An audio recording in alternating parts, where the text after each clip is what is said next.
Bonjour à tous.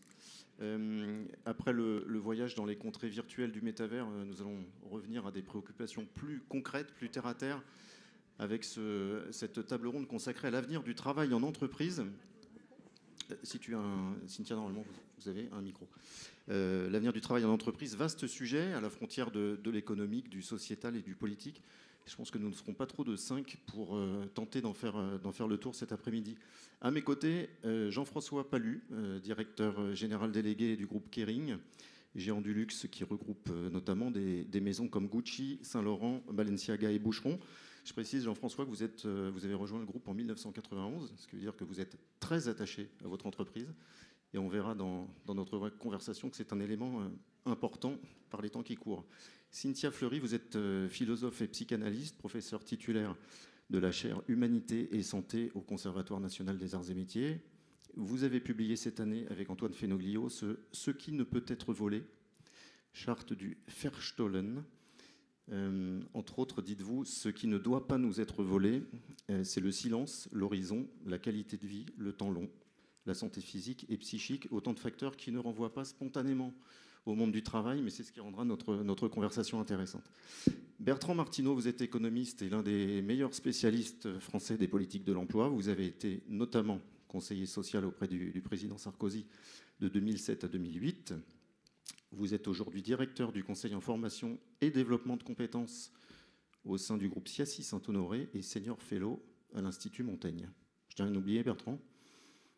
Tout va bien. Olivier Babot, vous êtes économiste, essayiste, résident permanent des Rencontres de l'avenir.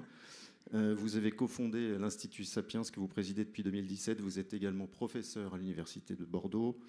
Et je précise que vous sortez l'année prochaine un livre qui nous fait entrer de plein pied dans ce débat, puisqu'il est intitulé « La tyrannie du divertissement. Ne laissez pas les loisirs gâcher votre vie et celle de vos enfants ».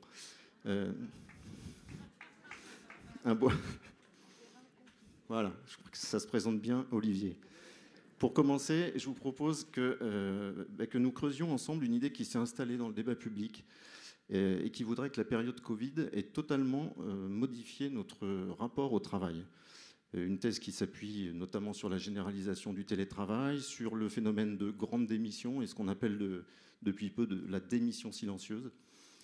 Moi, j'aimerais savoir si ce que je viens de décrire est une exagération de journaliste ou si le terrain renvoie le même type de conclusion. Que disent les chiffres? Et Bertrand, je sais que vous êtes ravi que je vous donne la parole en premier. Je voudrais savoir ce que dit le terrain, ce que disent les études. Est-ce qu'une évolution majeure, effectivement, se confirme? Oui, bonjour à tous. Il y a une évolution majeure, mais il ne faut pas surestimer le sujet Covid. Le Covid, comme toutes les crises, accélère les transformations. Là, en l'occurrence, on parle du monde du travail. Mais les transformations étaient à l'œuvre déjà avant. On est sur un marché du travail qui est de plus en plus éclaté, avec des formes d'emploi de plus en plus différentes. Il y a des aspirations des salariés qui sont les mêmes qu'avant. C'est quoi finalement quand on regarde les sondages? Ça va drôlement vous étonner. C'est la rémunération et c'est la reconnaissance. Alors il y a tout le reste, mais pensez à ça, reconnaissance et rémunération. C'était le cas avant, c'est le cas aujourd'hui. Alors oui, il y a le télétravail. Le télétravail concernait entre 5 et 10%. On n'a pas beaucoup de certitudes, on mesurait assez peu avant. Entre 5 et 10% des salariés avant le Covid. Maintenant, on est quasiment sur 40%. Ce n'est pas forcément massif, parce que sur ces 40%, il y en a que la moitié qui télétravaille plus d'un jour par semaine en moyenne. Voilà. Donc c'est beaucoup, mais ce n'est pas non plus 80% des salariés. Une majorité de salariés ne télétravaillent pas. Voilà, c'est comme ça. Tout simplement parce qu'ils ne peuvent pas, quand vous êtes vendeur dans un magasin, quand vous êtes serveur de restaurant, quand vous êtes plombier, jusqu'à preuve du contraire, vous ne le faites pas encore en télétravail. Donc en fait, les choses évoluent, mais il reste quand même des invariants et on est sur des transformations assez lourdes finalement. Voilà. Donc il n'y a pas, à mon avis, la question du monde d'avant, du monde d'après.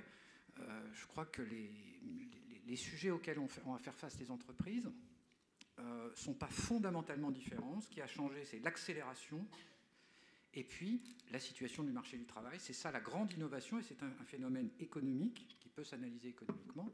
C'est simplement que on va dire, en gros, le meilleur fonctionnement du marché du travail en France et puis ailleurs, plus le ralentissement démographique, fait qu'on a une tension sur le marché du travail, même avec un niveau de chômage élevé. Et cette tension sur le marché du travail fait que dans le rapport employeur-salarié, les choses, évidemment, ont évolué. Donc il n'y a pas de grande démission, il y a simplement des gens qui ont davantage d'opportunités et qui vont chercher, vont faire leur marché auprès des entreprises et vont aller là où il y a les meilleures conditions de travail, où il y a le meilleur mode de management, où il y a les meilleures rémunérations. C'est important. Et donc, il n'y a pas de phénomène massif, généralisé. C'est simplement un pouvoir de négociation que le fonctionnement aujourd'hui du marché du travail, ce ne sera peut-être pas vrai dans 5 ans, mais aujourd'hui, effectivement, dans beaucoup d'endroits, il est du côté du salarié, et ce qui a évidemment un impact sur la façon dont les employeurs et les entreprises doivent recruter. On en reparlera peut-être. Oui, on y reviendra tout à l'heure. Ça change évidemment les politiques RH, on va dire, des entreprises. Ouais, merci. Toujours sur ce constat préalable, Cynthia Fleury, quel est votre ressenti ? Oui, moi je vais aller sensiblement dans le même sens. En fait, le Covid est venu permettre un phénomène d'autorisation, alors qu'était enclenché un sentiment, je ne sais pas, de souffrance éthique, de remise en cause du sens du travail. C'est pas nouveau, c'est quelque chose qui existe depuis une vingtaine d'années. Des pénibilités qui étaient de plus en plus mal vécues, open space, etc., mobilité contrainte. Donc, si vous voulez, tout d'un coup, l'expérience Covid qui suspend le grand système économique et qui montre que c'est possible à un instant T de suspendre parce qu'on a une faille systémique, entre guillemets, qui était la zoonose. Ce phénomène-là a produit une autorisation.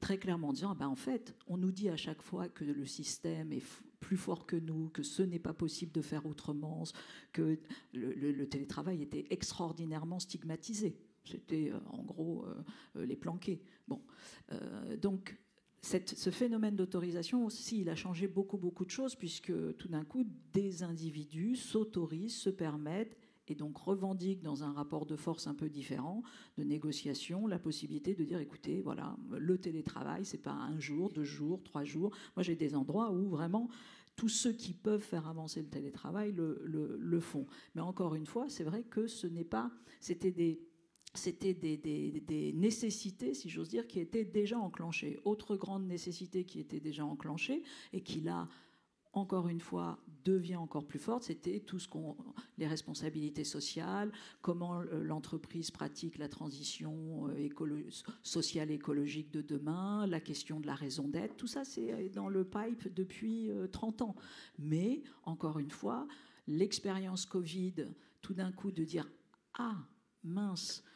une zoonose peut littéralement provoquer un effondrement dans nos vies de manière très, très pratico-pratique. Ah oui, donc l'entreprise, tout d'un coup, se saisit de cela de manière beaucoup plus pragmatique qu'elle ne le faisait de façon communicationnelle par le passé. Et tout ça, ça vient changer le rapport au travail. Olivier Babot, si on se place dans une perspective historique sur cette question du rapport au travail, que disent vos études, puisque je sais que vous êtes penché sur la question, si on remonte même jusqu'au 19e siècle, qu'observez-vous ? Le pape François a une bonne phrase, il dit « on ne vit pas un changement d'époque, une époque de changement, on vit un changement d'époque ». Et c'est exactement ce qui se passe du point de vue du travail. Il faut qu'on ouvre les yeux, le travail n'est plus central dans nos civilisations, et c'est la première fois en fait depuis toujours. Prenons un petit peu de recul. Au 19e siècle, c'est François-Xavier Oliviot qui a fait ce calcul rigolo. Au 19e siècle, quelle est la partie de votre vie éveillée que vous passiez en moyenne, quand vous faisiez partie évidemment de la partie de la population qui bossait, quelle est la partie de votre vie éveillée que vous passiez à travailler ? 70%. Ben oui, parce qu'on vivait assez peu longtemps, et on travaillait beaucoup. Aujourd'hui, si vous faites une carrière aux 35 heures et que vous vivez l'espérance moyenne aujourd'hui autour de 80 ans, quel est le temps de votre vie que vous aurez travaillé, de votre vie éveillée, parce qu'évidemment on a tous besoin de sommeil ?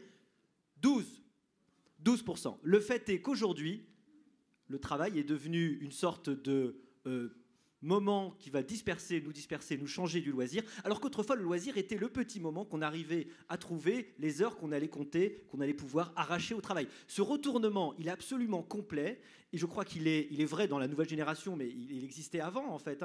En 1950, on travaillait environ 1900 heures par an en France. Aujourd'hui, c'est 1400. On a gagné 500 heures. Donc depuis 1950, 500 heures, c'est l'équivalent d'un mois de vie en plus. En réalité, on n'arrête pas de travailler moins, on travaille de moins en moins, le travail devient de plus en plus une sorte de détail.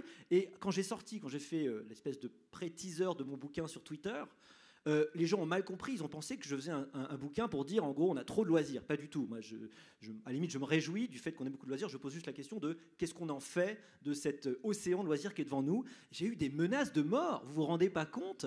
Il y a eu 700 000 personnes qui ont regardé le truc, j'ai eu 700 réactions de commentaires de gens qui voulaient mais salaud, tu veux nous faire travailler plus, tu te rends pas compte qu'on se tue déjà à la tâche. Les gens n'ont aucune idée du fait qu'en réalité on n'a jamais aussi peu travaillé. Et d'ailleurs, nouveau tournant civilisationnel, c'est la première fois dans l'histoire de l'humanité depuis le néolithique que les élites travaillent plus que les classes modestes. Ça n'arrivait jamais. Aujourd'hui, c'est le cas, parce que évidemment, j'ai parlé d'une carrière aux 35 heures et à temps complet. Évidemment, je crois que nous tous, on est évidemment beaucoup plus que sur les 35 heures hebdomadaires. En réalité, c'est pourquoi Luc Ferry, il le dit très bien, il y a une crise téléologique. C'est ce que j'appelle la crise des 3 P. Autrefois, vous auriez dit à quelqu'un « Pourquoi tu bosses ?» Il aurait dit « Paradis » pour gagner le fait d'aller auprès de Dieu, paradisi. Et puis un peu plus tard, il aurait dit « Pourquoi tu travailles ?» Patrie, pour développer l'économie, pour la défendre, parce que c'est pour le gain collectif. Puis à partir des 30 Glorieuses, il aurait dit « Pourquoi tu travailles ?» Pour le pavillon, parce que j'ai envie de pouvoir avoir mon petit bout de terre et c'est tout à fait légitime. La crise qu'on est en train de connaître en ce début du XXIe siècle, c'est qu'en fait, fondamentalement, on n'a plus envie de rien. Tout nous fait chier. Le pavillon n'est plus attractif. On est allé au-delà de la société de consommation, les biens nous excitent plus vraiment. Évidemment, la transcendance, ça fait longtemps que c'est fini. La patrie, Et donc, en fait, on n'a plus envie de bosser.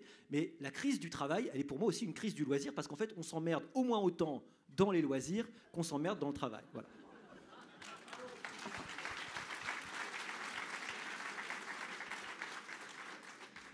Vous êtes venu avec votre famille, Olivier, aujourd'hui, non? Oui, elle est très grande.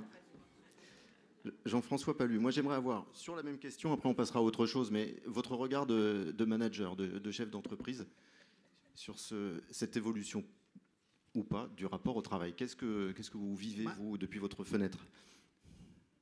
Par rapport à la crise du Covid, je crois que pour une entreprise, elle a mis en évidence un certain nombre de situations de paroxysme qui nous ont conduits en tant qu'entreprise à prendre des décisions absolument inédites qu'on n'avait jamais envisagées. Et je vais vous donner 2 exemples. Quand en 2020, comme vous l'avez dit, l'économie a été suspendue, quand les salariés ne pouvaient pas travailler, on a pris une décision qu'on aurait pu ne pas prendre, de maintenir l'emploi, de ne pas recourir au chômage partiel et de maintenir 100% du salaire, y compris les primes des vendeurs qui sont assises sur le chiffre d'affaires. C'est quelque chose qu'on n'a pas vraiment réfléchi au plan de l'impact économique, mais juste parce qu'il nous a semblé qu'à ce moment donné, c'était vraiment l'humain qui était au cœur de la crise, au cœur du problème, et qu'il fallait avoir ce type de réaction. Et d'ailleurs, aujourd'hui, les personnels américains ou anglais qui n'ont aucune protection sociale s'en souviennent encore et ils sont vraiment sensibles. Un autre exemple qui, pour moi, a été très marquant, c'est cette année, en début d'année, en Chine et en Shanghai en particulier, on a eu des confinements extrêmement sévères qui fait que les gens ne pouvaient même pas aller acheter de la nourriture dans les magasins. Et donc, nous qui étions en relation hebdomadaire avec eux, on a réalisé qu'ils allaient mourir de faim au XXIe siècle, dans une des plus grandes villes du monde. Et donc, la première décision qu'on a mise en place, c'est une espèce de système D pour leur livrer de la nourriture. Et je peux vous dire que moi, ça m'était jamais arrivé de me préoccuper de ce que mangeaient mes collaborateurs. Donc, c'est tout un tas de choses. Et le fil rouge de ces décisions-là, c'est qu'à chaque fois, c'était les personnes, les individus qui était au cœur de la problématique. Un autre exemple, quand on a mis en place le télétravail, une des premières choses qu'on a mises dans le guide du télétravail, c'était des conseils de prophylaxie. C'était penser à manger, penser à déjeuner, mais ne grignotez pas, pensez à vous mettre une fin de la journée, etc., etc. Donc, on s'est soucié alors de la santé des gens, alors qu'avant, c'était quelque chose qui vraiment, ça ne rentrait pas dans notre réflexion. Et on l'a fait parce que c'était vital, c'était vraiment vital au véritable sens du terme. Et on a vu que ça renforçait un lien social, que ça renforçait aussi le lien entre l'entreprise et les individus, et que du coup, ça changeait un peu ce rapport au travail qui, de facto, a quand même subi un grand nombre de changements. En fait, quand on parle du rapport au travail, il y a une question dans la question, c'est peut-être plus le rapport à l'entreprise qui a évolué ces derniers mois ou ces dernières années. Je veux dire par là qu'on voit apparaître un certain nombre de revendications au sein des entreprises, une remise en question des lignes hiérarchiques, de la division traditionnelle des tâches, un autre rapport au contrat, le fameux CDI qui était le Graal pendant des années ne semble plus l'être pour les nouvelles générations en tout cas. Tout ça dessine de nouveaux rapports, de nouveaux liens au sein même des entreprises. Ça dessine des tensions aussi, ça provoque des tensions au cœur de ces entreprises. Cynthia, quel regard portez-vous sur ces enjeux-là ? C'est très très clair. C'est vrai que prenons la question du CDI. On le voyait d'ailleurs. Moi, j'ai été professeur il y a quelques années maintenant à Sciences Po, et pendant une dizaine d'années, et on voyait très très bien qu'il y avait encore un complexe statutaire de la part de nos étudiants, avec une peur, panique de l'intermittence, avec une peur, panique de ne pas avoir des parcours de carrière qui étaient déjà prédéfinis, établis, etc. Bon, moi, je ne sais pas comment tu penses avec tes étudiants aujourd'hui, mais c'est totalement différent. Aujourd'hui, vous avez des étudiants qui, au contraire, veulent avoir une flexibilité, veulent pouvoir cumuler, veulent pouvoir éventuellement un pied dans une structure classique, et puis éventuellement être entrepreneur un peu sur le côté aussi. Alors, c'est des profils très particuliers, c'est des profils qui sont très capés, etc. Mais malgré tout, ça diffuse dans tout l'ensemble de la société. On va peut-être parler de cette fracture, entre guillemets, générationnelle, de la nouvelle génération qu'on peut juger pas au même endroit, beaucoup plus en défensive et en stratégie d'attaque si on vient la challenger sur ce qu'elle pense être sa vie privée, c'est-à-dire à un moment donné, voilà, il y a une frontière, etc. Il n'empêche que, oui, c'est vrai, mais c'est quelque chose qui impacte aussi les autres générations qui, voyant les nouvelles générations fonctionner, se disent, tiens, la centralité du travail, après tout, oui, il n'est pas sain qu'elle soit au même endroit, et ce, d'autant plus, encore une fois, qu'il y a un phénomène d'autorisation qui est à synchroniser avec une question globale. Et la question globale, c'est le réchauffement climatique, les externalités négatives d'un certain type de travail, d'une hyperproductivité, hyperproduction, etc. Et que donc, nécessairement, quand vous faites un tout petit peu de cohérence, vous dites, en fait, c'est aussi, il faut demain penser autrement l'emploi pour justement être dans cette sobriété, etc. Donc c'est assez logique que les nouveaux us et coutumes du travail se pensent. Bertrand Martineau, je sais que vous n'aimez pas trop ce terme de fracture générationnelle. En tout cas, ça n'est pas, à vos yeux, l'explication centrale du nouveau rapport à l'entreprise et au travail. Non, mais elle est très importante, mais elle a toujours existé. Dans les années 60, quand les patrons étaient des gens qui avaient fait la Seconde Guerre mondiale, qui ont vu débarquer les jeunes qui ont fait 68, bon, je n'ai pas vécu cette période, mais je peux m'imaginer que les conflits intergénérationnels étaient déjà présents. Un autre exemple plus polémique, on explique que les jeunes ne veulent plus travailler, etc. Bon,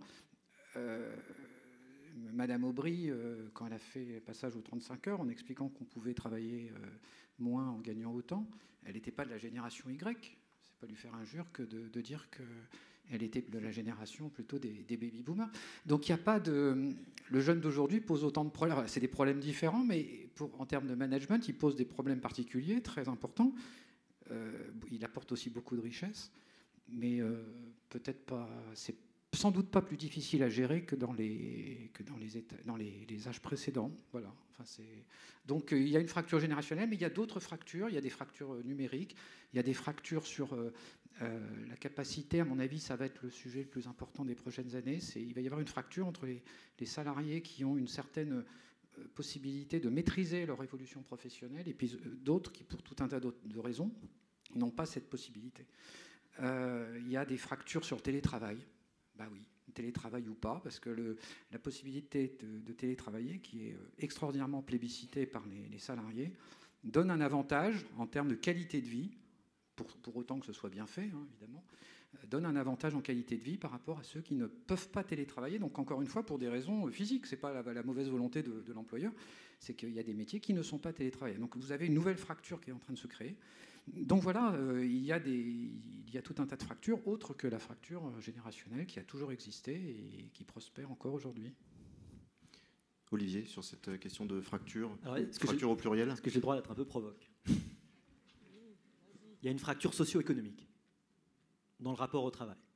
Alors c'est vrai, il y a des historiens qui ont montré que la révolution industrielle, c'était pas seulement la déréglementation du travail qui fait que les gens étaient obligés de bosser plus, c'est qu'il y avait objectivement un arbitrage travail-loisir en faveur du travail qui était nouveau par rapport au siècle d'avant, au XVIIIe siècle. Tout d'un coup, pour se payer les biens promis par la révolution industrielle, on était prêt à travailler plus. Effectivement, cela s'est inversé. C'était vrai encore pendant les 30 Glorieuses. On était prêt à travailler plus pour s'acheter le mode de vie des 30 Glorieuses. Aujourd'hui, on refuse, mais un peu paradoxalement parce qu'on prend pour acquis en fait le mode de vie dont on jouit. En gros, on veut travailler moins, mais on veut toujours avoir autant. Mais les 35 heures, les économistes l'ont montré, se sont traduits par de la modération salariale. Ça a fini par se payer. Alors, le problème est toujours le même. Il y a deux façons de voir le travail. Vous savez, c'est la fameuse étymologie du tripalium.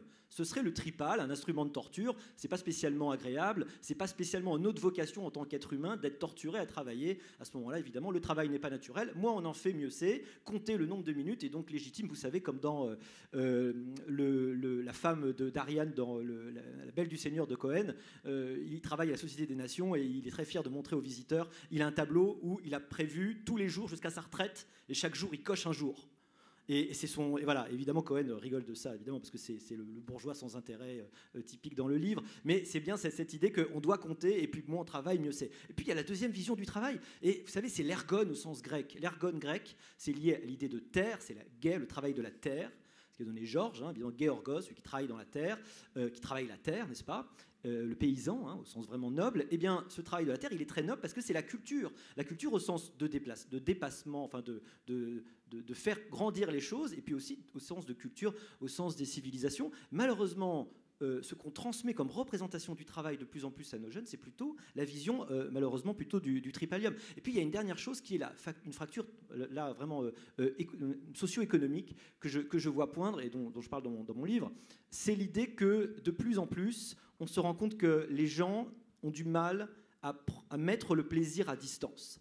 C'est-à-dire que la capitalisation de son plaisir, principe certes un peu bourgeois, mais l'idée qu'en travaillant des heures au piano, vous allez certes sur le moment faire des trucs pas très rigolos, mais à la fin vous aurez accès à un plaisir de meilleure qualité. L'idée que vous allez avoir épargné votre plaisir, vous l'avez procrastiné, et du coup vous allez avoir accès à un plaisir de meilleure qualité. Cette idée-là, en fait, elle est de moins en moins donnée. C'est pour ça que je critique l'idée du divertissement, c'est-à-dire le plaisir immédiat, le truc qui va se donner tout de suite, facilement, comme un morceau de sucre, ça va donner un plaisir important, mais finalement ça ne va pas vous faire avancer. Et bien là, on est à l'opposé, évidemment, du scolé grec. Le scolé qui a donné école, c'est le loisir studieux, c'est ce qu'on fait quand on est assez riche pour pas travailler, et c'est le principe du scolé, c'est mettre le plaisir à distance. Et bien ce que je critique, mais je fais sans doute mon vieux con, et sans doute mes enfants sont les premiers à me le faire payer quand ils seront assez grands, mais ce que je critique, c'est que de plus en plus, on a du mal à inculquer à nos enfants, à transmettre à nos enfants l'idée qu'il est important de mettre son plaisir à distance. Je ne dis pas qu'il ne faut pas vouloir du sens dans son travail. C'est très bien qu'on ait des jeunes qui arrivent et qui questionnent ce qu'on fait en entreprise et qui disent on ne devrait pas faire comme ça, ou vous faites mal ce que vous faites, ou vous faites du mal à la planète. C'est très bien.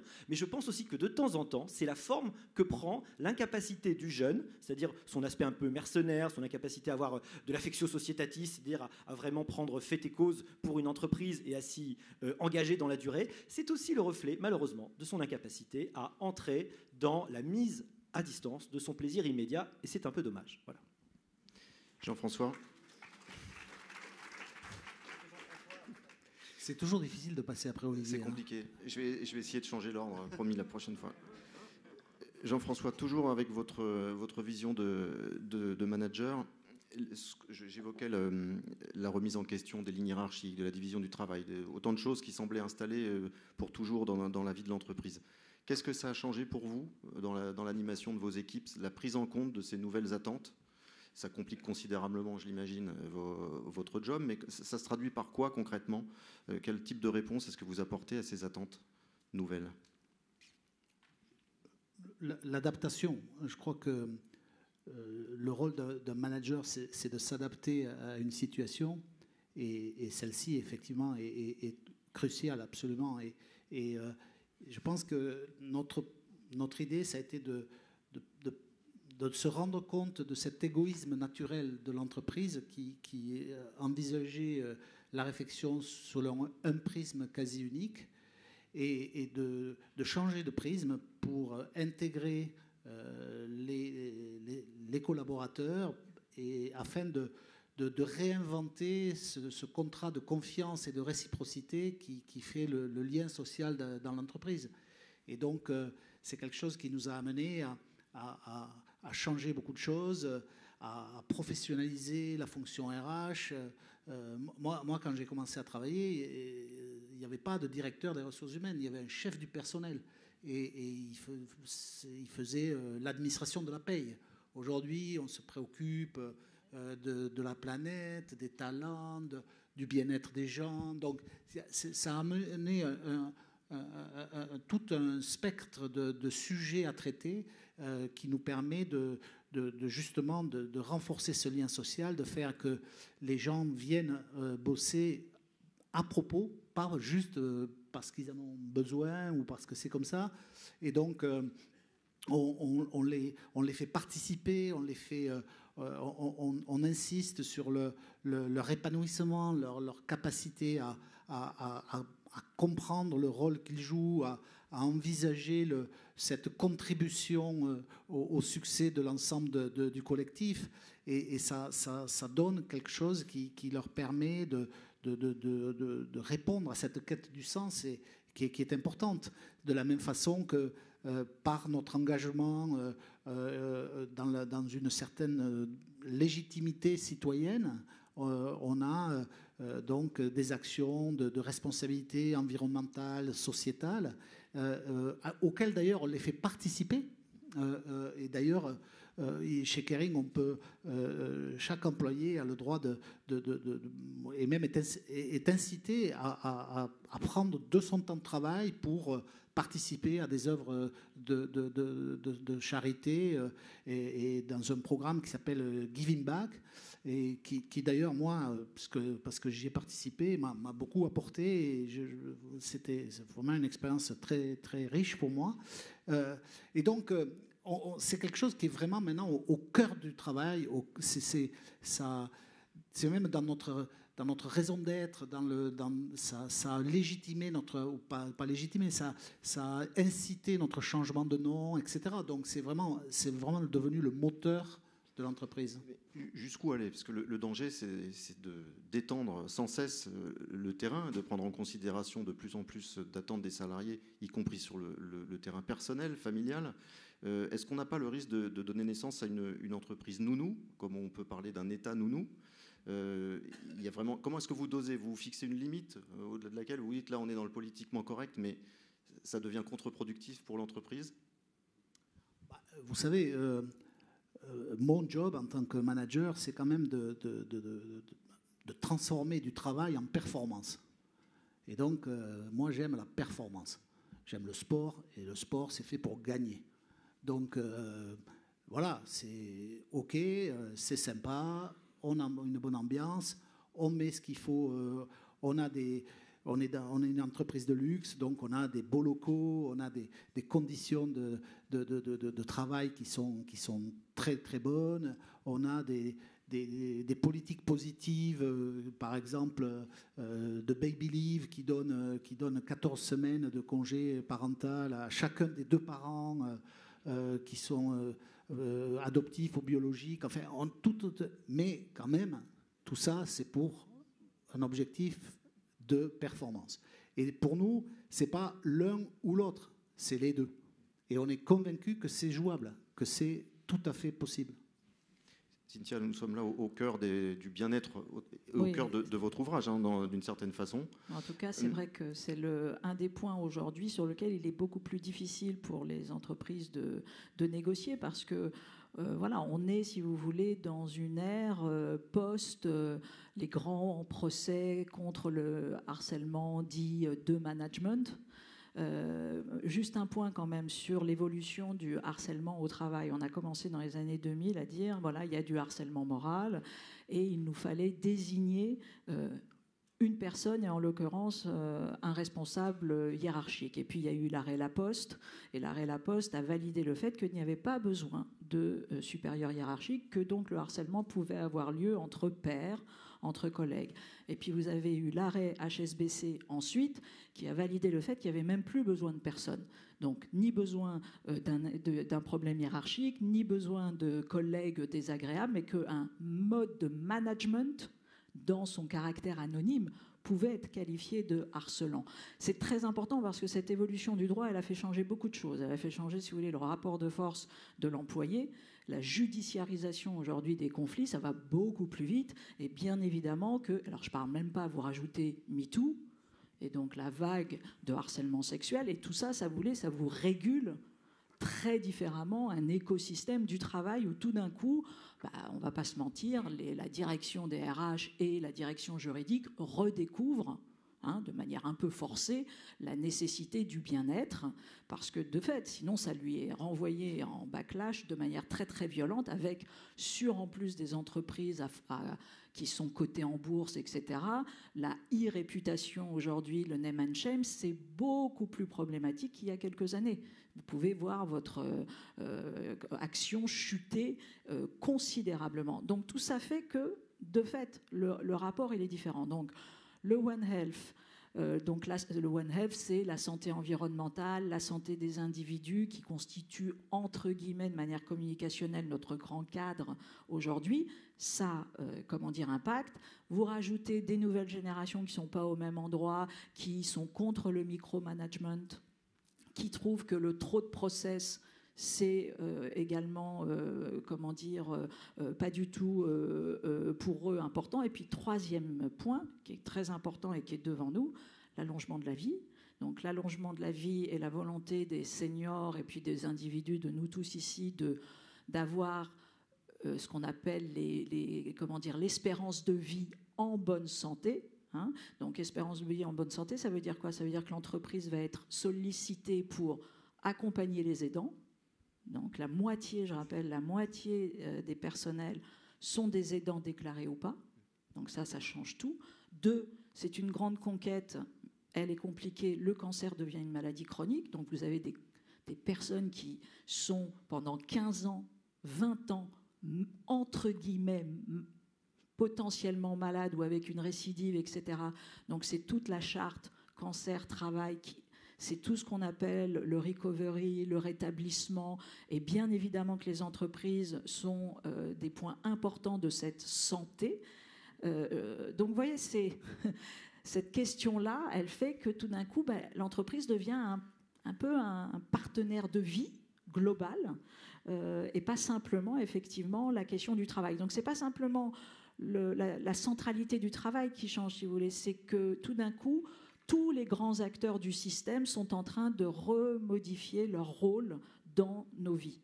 Et c'est pareil pour l'université, c'est pareil pour l'entreprise.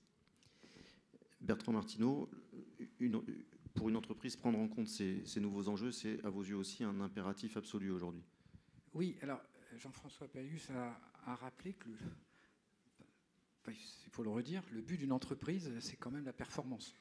Voilà. Et donc, il faut se garder quand même d'une évolution où on demanderait trop à l'entreprise. L'entreprise a une fonction économique. Et ce n'est pas parce que toutes les institutions, par ailleurs, sont friables et s'affaiblissent en termes de donner du sens, que l'entreprise doit prendre à sa charge absolument tout. C'est-à-dire que ce n'est pas à l'entreprise de créer de la citoyenneté, en tout cas, ce n'est pas qu'à elle, C'est pas à l'entreprise de résoudre tous les conflits sociaux possibles. C'est pas à l'entreprise de réduire toute seule les problèmes de formation initiale et d'éducation nationale. C'est pas à l'entreprise de lutter contre le communautarisme. Alors elle le fait à chaque fois à son niveau, c'est-à-dire que bien sûr, elle lutte contre le communautarisme dans l'entreprise. Elle essaye de former des personnes initialement mal formées dans l'entreprise. Évidemment, elle fait tout ça, mais il ne faut pas non plus lui faire porter toutes les responsabilités possibles et imaginables, parce que d'autres institutions sont défaillantes. Il se trouve que l'entreprise reste quand même une des institutions les plus solides en France, en fait. Elle est plutôt, parce qu'elle a une fonction économique centrale, donc elle est plutôt relativement préservée. Bon. Mais il ne faut pas lui donner trop de... Voilà. Sa fonction sociale, c'est quand même la performance, c'est-à-dire de produire des biens et des services de qualité en assurant la meilleure vie possible et la meilleure rémunération possible aux salariés. C'est quand même ça le métier de base d'une entreprise. Bon. Et dans la rémunération des salariés, j'y mets beaucoup de choses, c'est-à-dire aussi des rémunérations symboliques, y compris du bien-être, tout un accompagnement, etc. Mais il ne faut jamais oublier cette idée finale de l'entreprise. Et là où je suis d'accord aussi avec ce qui avait été dit, c'est que dans cette question de performance, il y a un sujet, par exemple, parmi d'autres, l'absentéisme. Regardons l'absentéisme d'une entreprise, comparons-la avec l'absentéisme des entreprises similaires dans le même secteur économique, et vous avez assez vite un diagnostic RH de ce qui ne va pas. Quand vous avez beaucoup d'absentéisme, c'est que ça ne va pas. C'est que la fonction RH n'est pas bonne, c'est qu'il y a une insatisfaction dans le management. Donc ça, c'est la mission de l'entreprise, de lutter contre l'absentéisme, et c'est à la fois pour le bien-être des salariés, parce que quand il y a de l'absentéisme, c'est que les salariés se sentent mal, mais c'est aussi de la performance économique, parce que l'absentéisme a un coût faramineux pour les entreprises. Donc, première chose. Et puis, très important, la fonction RH a évolué, en fait. C'est plus effectivement, comme vous disiez, la gestion de la feuille de paye. C'est pas que ça. La fonction RH, c'est de moins en moins une fonction support, l'intendance qui doit suivre. Elle est au cœur de la machine. On est dans une société de plus en plus tertiarisée où le capital, c'est essentiellement le capital humain. Le capital humain, eh bien, il faut l'acquérir. C'est la question des politiques de recrutement qui sont aujourd'hui absolument centrales dans la fonction d'un DRH aujourd'hui. Sa fonction n'est plus de sélectionner des candidats standardisés, mais c'est d'aller chercher les talents. Et dans un contexte de pénurie, c'est d'aller même former des gens qui, a priori, n'ont pas vraiment les talents, mais on va essayer de les former en ayant un peu d'imagination. C'est de travailler sur la marque employeur, donc c'est de savoir attirer les gens. C'est évidemment de savoir les fidéliser, donc en leur proposant des parcours professionnels. C'est aussi de lutter contre l'absentéisme également. Donc c'est tout ce travail qui doit être fait. Et ce n'est pas le travail classique d'un DRH autrefois et qu'on appelait effectivement directeur du personnel. Voilà. Donc toutes ces évolutions réinterrogent les fonctions de l'entreprise, mais toujours dans ces fonctions de base d'entreprise qui est axée sur la performance et puis qui doit donner la meilleure rémunération et le meilleur bien-être possible à ses salariés. Et ce n'est pas du tout contradictoire. Olivier, vous souhaitez réagir à ce qui vient d'être dit ? Oui, je souscris absolument à ce que tu viens de dire. On demande à l'entreprise de régler absolument tous les problèmes. L'État demande à l'entreprise de régler absolument tous les problèmes, surtout ceux qui n'arrivent absolument pas à résoudre lui-même. Déséquilibre budgétaire, par exemple, puisqu'on perçoit l'entreprise comme étant l'endroit où on va pouvoir, ad libidum, prendre de l'argent, puisqu'il y en aura toujours autant qu'on veut. On lui demande évidemment de régler les problèmes d'injustice sociale, de discrimination, les problèmes écologiques. On leur demande de créer des emplois, alors qu'une entreprise, je suis désolé, n'est pas faite pour créer des emplois. C'est pas vrai. Elle a des emplois pour exister. Et son but, en effet, sa vocation, c'est de rendre les ressources productives. Mais c'est vrai que le grand problème de l'entreprise, outre le fait qu'aujourd'hui, on lui demande de régler absolument tout, y compris d'ailleurs l'absence de sens, la crise téléologique. On lui demande d'apporter aussi du sens dans une vie qui en a plus. C'est quand même très très compliqué de remplacer les religions, de façon générale. Bon. Le deuxième problème, c'est qu'aujourd'hui, le rapport de force s'est inversé. Moi, je ne connais pas une entreprise, et peut-être on saura si Kering c'est le cas aussi, mais une entreprise qui ne dit pas en permanence ma difficulté aujourd'hui, c'est de trouver les talents dont j'ai besoin. Et c'est compliqué. C'est comme si tout d'un coup, il y avait une rareté de talents. Alors c'est bizarre parce qu'il y a officiellement beaucoup de gens qui sont au chômage, beaucoup de gens qui ont du mal à trouver, mais ça doit être un problème d'appariement parce qu'on ne les a pas bien formés, on n'arrive pas bien à avoir les talents qu'on veut. Moi, j'ai des gens qui m'ont dit dans l'assurance, je ne citerai pas la boîte d'assurance, mais elle me dit, les jeunes arrivent, ils disent, je veux 100 000, 100% télétravail. Le pire, c'est qu'on est obligé de leur donner. Oui, parce qu'on n'a pas le choix. Il n'y a qu'eux, en fait, qui se présentent. Il y a une vacuité de talent. Et donc, on est obligé de prendre les gens qui viennent. Et c'est là que je reviens à mon idée terrible, malheureusement, de cette différence aujourd'hui qui est en fait socio-économique. Vous connaissez le fameux test du marshmallow dans les années 60 de Michel, hein, on met un enfant, je ne sais pas quel âge, il doit avoir 8 ans, peut-être 10 ans, un peu moins. devant un marshmallow, on lui dit je sors de la pièce, je vais rentrer, si tu as été patient, tu as 2 marshmallows. On fait plein de cohortes d'enfants, on regarde ce qu'ils deviennent dans la vie. Eh ben, c'est radical. Celui qui a attendu est plus heureux, plus riche, plus stable, tout ce que vous voulez. Et celui qui n'a pas attendu, évidemment, c'est la cata. Ce qui est terrible aussi, c'est que ceux qui ont attendu, c'est les fils de riches. Ben oui, parce que c'est terrible, parce que les études sociologiques montrent que, selon votre pauvreté, et de façon assez rationnelle, on vous transmet un rapport différent à la jouissance immédiate et à la capacité d'épargner ou pas votre plaisir, ce qui est évidemment une source d'inégalité qui est extrêmement forte. Donc ceux dont les entreprises héritent aujourd'hui, ce n'est pas seulement les jeunes qui ne savent plus écrire, qui ne savent plus très bien où ils habitent, mais aussi malheureusement des jeunes qui sont très segmentés socialement, entre ceux qui ont appris quand même petit à petit, parce qu'il y a encore plein de jeunes brillants, d'ailleurs on en voit d'ailleurs ici même, il y a plein de jeunes brillants qui sont parfaitement formés et qui vont être formidables, et puis ceux qui malheureusement n'ont pas tout à fait appris et ont été encouragés à vivre dans ce monde du divertissement où nous vivons 60, 70, 80% de notre temps penchés sur des écrans et malheureusement pas toujours à regarder des documentaires instructifs d'Arte. Voilà. Oui, non, je voulais juste rassurer Olivier sur le fait que, hélas, la technologie numérique va grandement démocratiser tout ça, au sens où quasiment beaucoup d'enfants issus soit de familles plus ou moins riches ont ce problème aujourd'hui de différer, de symboliser, de ne pas être immédiatement dans la jouissance d'une instantanéité parce qu'ils sont tous quasiment éduqués aussi par la technologie numérique. Donc ça, c'était un premier point. Je ne suis pas sûre que ce soit une bonne chose parce qu'on a un vrai souci de maturité émotionnelle à ce niveau-là parce que, bien évidemment, ça fait des comportements derrière compulsionnels. Donc les comportements compulsionnels, ça fait des comportements addictifs. Donc c'est absolument désastreux. Donc ça, c'est un premier point. Le deuxième point, malgré tout, c'était de dire aussi un petit bémol sur on demande tout à l'entreprise. En fait, là aussi, on a de toute façon un problème. Alors est-ce que c'est culturel? Est-ce que c'est international? Je ne sais pas. Mais en tout cas, très clairement, en France, on a aussi cette immaturité des individus à... Les grandes institutions, on leur demande tout. On demande tout à l'État, on demande tout aux entreprises, on demande tout à l'école. Donc, si vous voulez, ce n'est pas spécifique à l'entreprise. C'est un vrai biais, là aussi, je pense, émotionnel, cognitif peut-être, mais certainement émotionnel, de croire comme ça en des grands agents qui pourraient réguler, alors que bien évidemment, c'est la refonte de nos comportements collectifs qui va faire qu'on va aller vers une transition viable pour l'ensemble des uns et des autres. Un point important, Jean-François, avant de prendre des questions de la salle. Quand on parle de bien-être au travail, on ne parle pas de la même chose selon qu'on se situe aux États-Unis, en Europe ou en Asie. C'est une difficulté pour vous qui êtes à la tête d'un groupe multinational. Comment est-ce qu'on aborde ces sujets-là, d'une zone géographique à l'autre?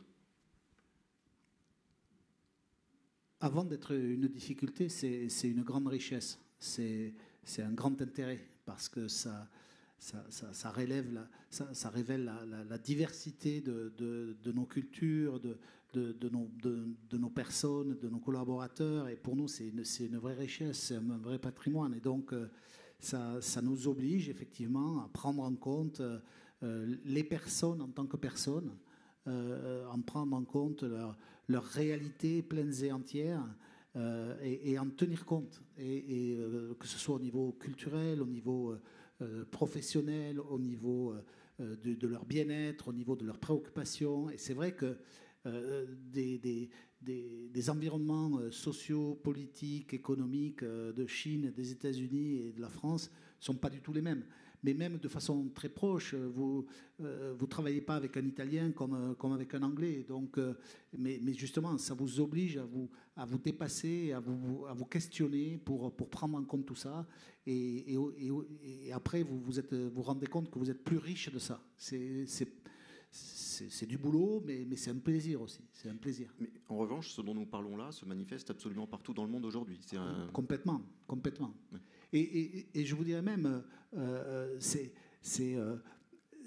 même pas une question il y a aussi des points de nationalité. Et vraiment, quand vous prenez par exemple le conflit ukrainien, nous, on n'avait pas beaucoup de personnel en Ukraine. Pas du tout d'ailleurs. En revanche, on avait des Ukrainiens qui travaillaient à Dubaï et à Londres, et il a fallu qu'on s'occupe d'eux et qu'on les aide. Alors ça m'a vachement étonné d'ailleurs. Une bonne partie d'entre eux ont voulu aller se battre. Donc ça aussi, c'est difficile à gérer. Mais après, on a eu aussi ceux qui étaient en détresse. Donc, et tout ça, il faut s'en occuper. C'est tous les jours.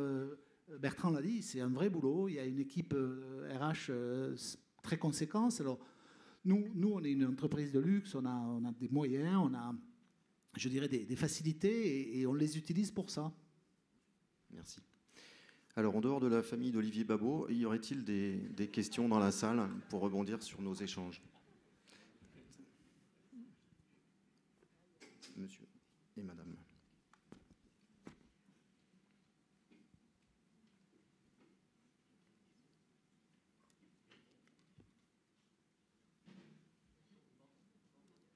Non.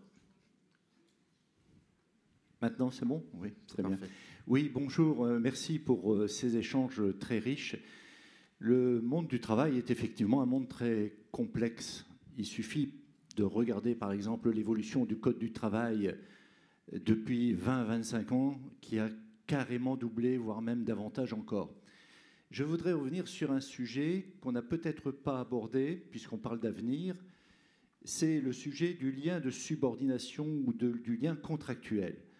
Je me demande, et c'est la question que je vous pose, est-ce que demain nous n'assisterons pas à un nouveau lien de subordination? Je pense tout particulièrement à l'évolution ces derniers temps, notamment du homework, du travail à domicile, qui fait que maintenant les salariés ont tendance à se détacher de l'entreprise et peut-être davantage pour prendre des packages de travaux et de ne plus avoir cette relation contractuelle de subordination. Ceci permettrait peut-être d'éviter le temps de travail qui diminue, on le voit bien depuis pas mal de temps, et qui nous pose quand même pas mal de problèmes dans l'organisation du travail. Merci, monsieur. Bertrand. 2 points. Vous avez mentionné l'explosion du Code du travail. Ce qui pose beaucoup de problèmes aux entreprises aujourd'hui, ce n'est pas forcément le Code du travail, c'est la judiciarisation. C'est le juge. Et d'ailleurs, toutes les évolutions dont on parle là, le Code du travail n'y est pas pour grand-chose, la loi n'y est pas pour grand-chose. La loi n'a rien fait sur le télétravail. Voilà. Les questions de harcèlement, le Code du travail, il doit y avoir un article, bon, il est énorme, sur le harcèlement.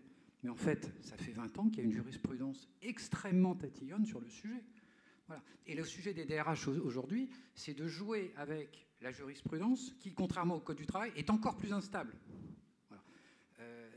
Voilà. Donc, la question du droit dans le monde du travail, c'est pas simplement la taille du Code du travail. Voilà,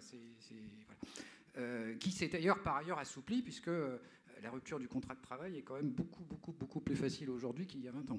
Alors maintenant, sur la question de la subordination, je crois qu'il y a 2 sujets différents. Il y a la question du décompte du temps de travail.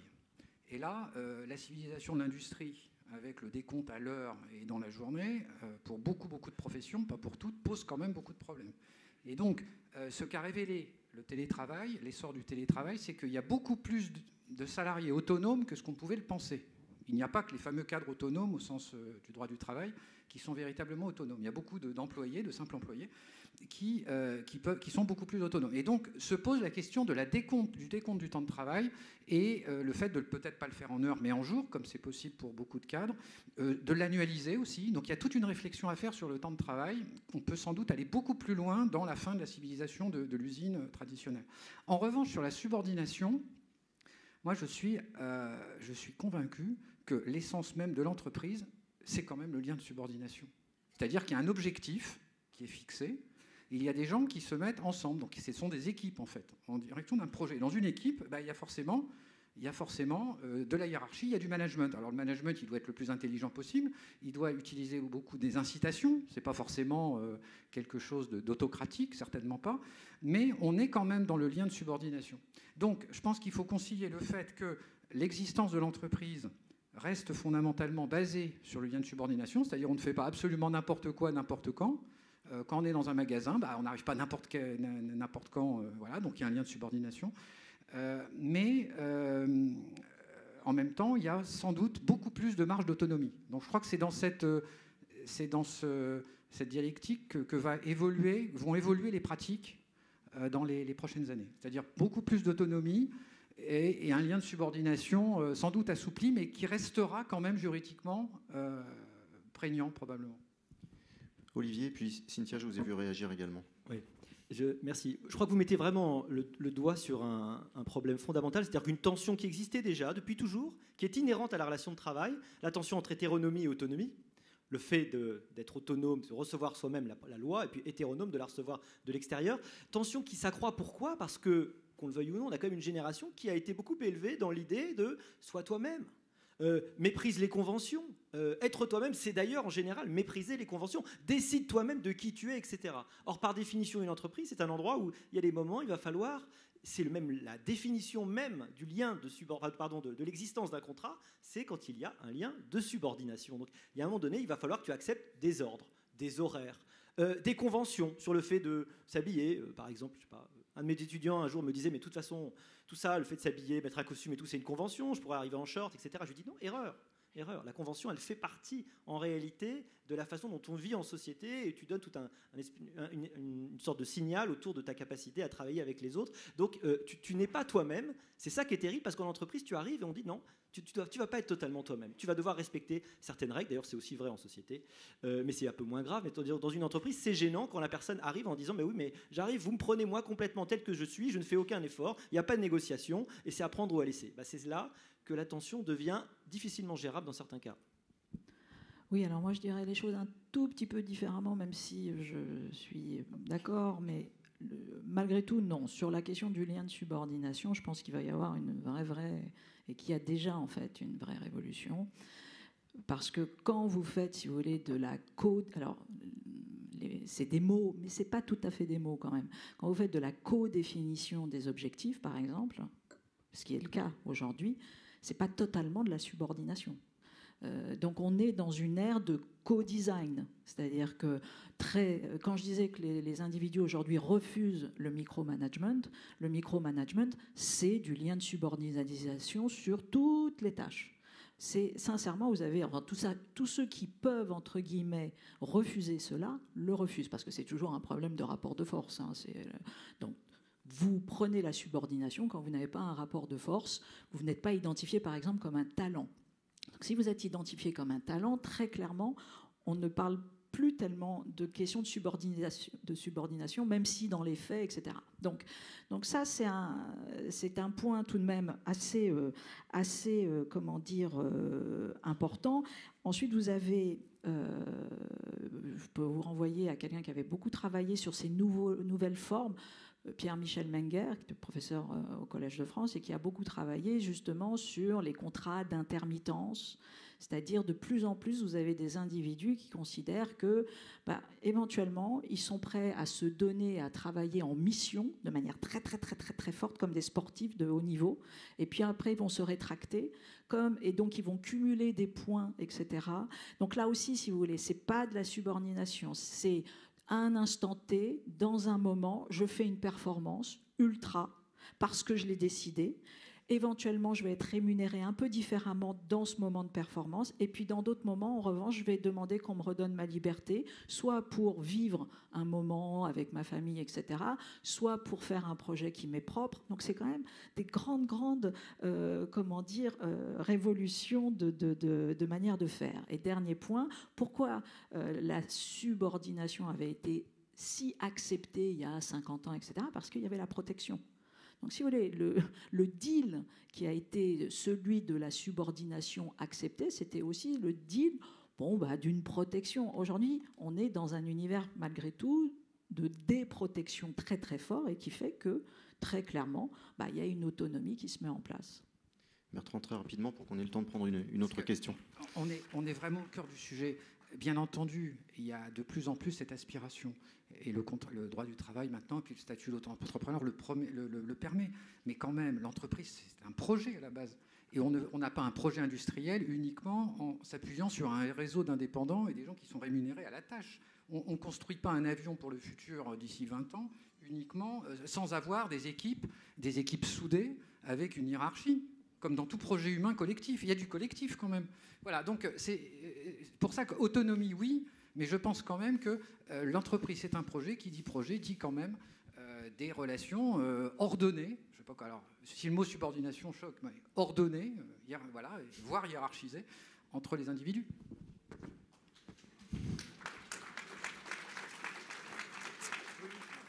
Allez, nous allons prendre une dernière question, parce que j'ai l'impression que nous sommes en train de déborder très largement. Il y a des TPE et des PME qui ne vont pas survivre à cette évolution, quand même. Voilà ma question. Mais vous n'avez pas tort. Mais en même temps, on remarque aussi des structures souvent plus agiles dans les TPME, etc., ou éventuellement plus empathiques, moins processées. Et donc, l'air de rien, il y a une adaptabilité des TPE qui aussi n'est pas, voilà, on n'est pas que sur mon Dieu, ça sera nécessairement déficitaire pour ces structures-là. Pas nécessairement, parce qu'elles sont aussi plus agiles à d'autres endroits. Jean-François. Moi, je dirais que effectivement, au plan économique, les TPE et PME sont peut-être plus tendus, mais en revanche, elles ont un atout fantastique, c'est la proximité.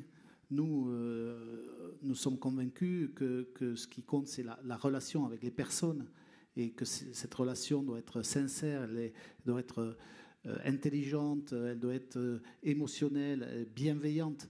Et quand vous êtes avec des effectifs restreints qui sont très proches de vous, c'est quelque chose que vous pouvez faire encore plus.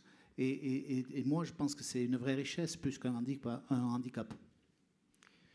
Est-ce que je frustre quelqu'un si nous en restons là ou... Il faut la suite. Je crois que bon, voilà. Écoutez, merci pour votre écoute.